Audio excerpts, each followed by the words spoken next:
be immediately alerted if there is any suspicious move by him, roaming around the area other than his own terrain.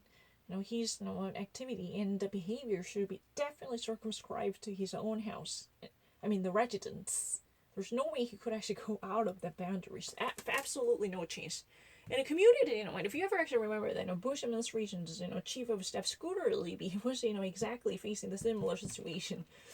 Scooter Libby was, in the first place, was placed inside the prison. He was, forced to serve for the rest of the terms, and there was no probation that would actually bring him out of, prison ahead of time because of a perjury and misdemeanor and the, I think those charges are related to bribery and corruption and perjury, mainly perjury. Because many officials, they really need to silence their mouth. They should never break their silence. That normally caused them to lie about many things. Then this would be a problem if you ever actually want to make an oath.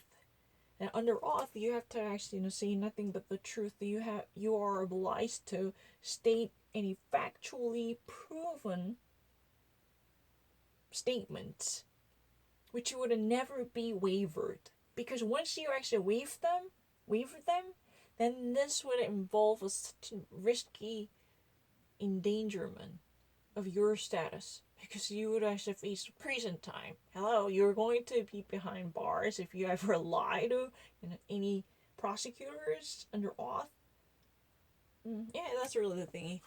But if I ever actually go back to what I actually read, Roger Stone in the first place, I had been already convicted for his wrongdoing, many different accounts. All of them, all different accounts, he had been found guilty.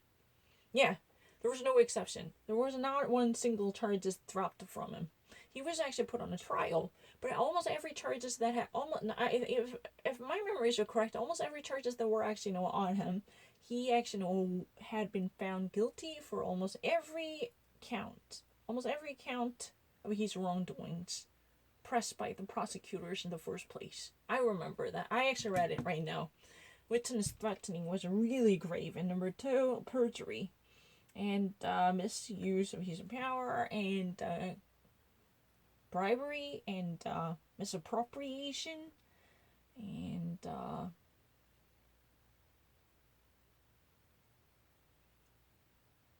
yeah,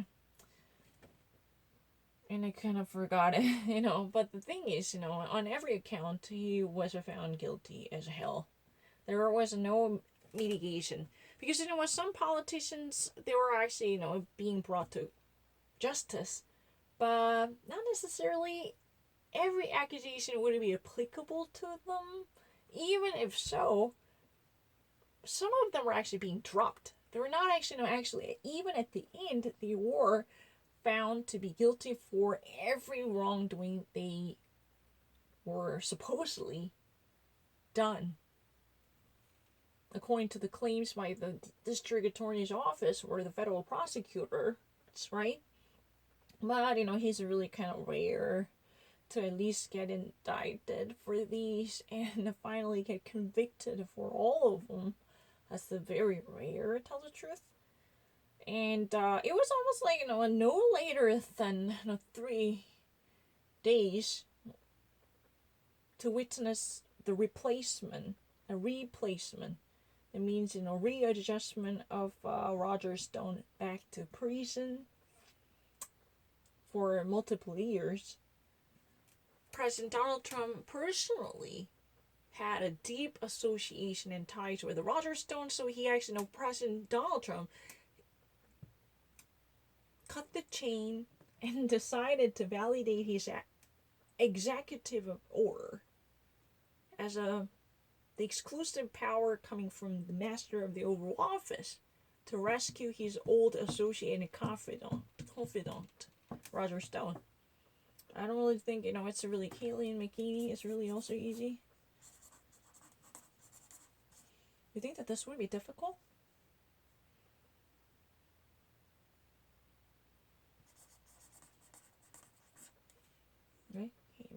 Kaylee McKee.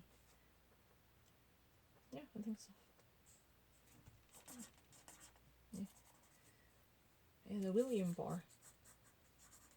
I don't know how that happened in the first place, because the William Barr was already troubled because of his blind trust in Donald Trump's decision. He was on the front lines to defend Roger Stone by placing a shield against bullets coming from the federal prosecutors. That was all the reason why many people are going out to hold a picket saying that down with the William Barr. You're just President Donald Trump's personal dog, and not with the loyalists like this. No, I'm not lying. Many people were in the first place that they were very enraged to witness this type of obstruction of justice at the hands of Attorney General. The Attorney General means the United States Justice Department's head, who should actually be the beacon of justice. But he was more like Donald Trump's personal assistant, who's been actually doing a role as a fixer to take care of a close confidants and associates in the president's orbit. That was what truly happened. So many people were so frustrated, they took to the streets holding a picket saying that down with the William Barr. Bill Barr is a dog. Yeah. On a leash of Donald Trump. Done with the loyalists, Trump loyalists. Please step down if you ever want to serve President Donald Trump's personal interests only, not the nation's interests. If you ever actually put your president's interests ahead of the nation's interests, you must be gravely wrong. Excuse me, the Attorney General of the United States is not serving the president's interests, because you're not actually demonstrating.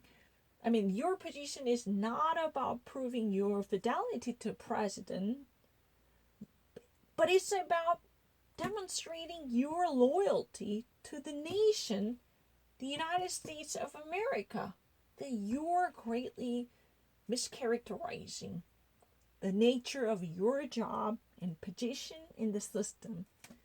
If you ever wanted to actually, reshuffle the priority of yours, then you gotta step down. That was really the argument by many. I'm not really so sure how in the first place, federal prosecutors and the federal judges somehow actually, they actually somehow got together to hammer out this type of rearrangement, which eventually brought Roger Stone back to prison.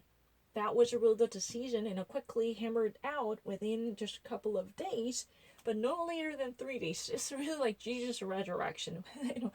Somehow Roger Stone, yay, he just actually, got resurrected.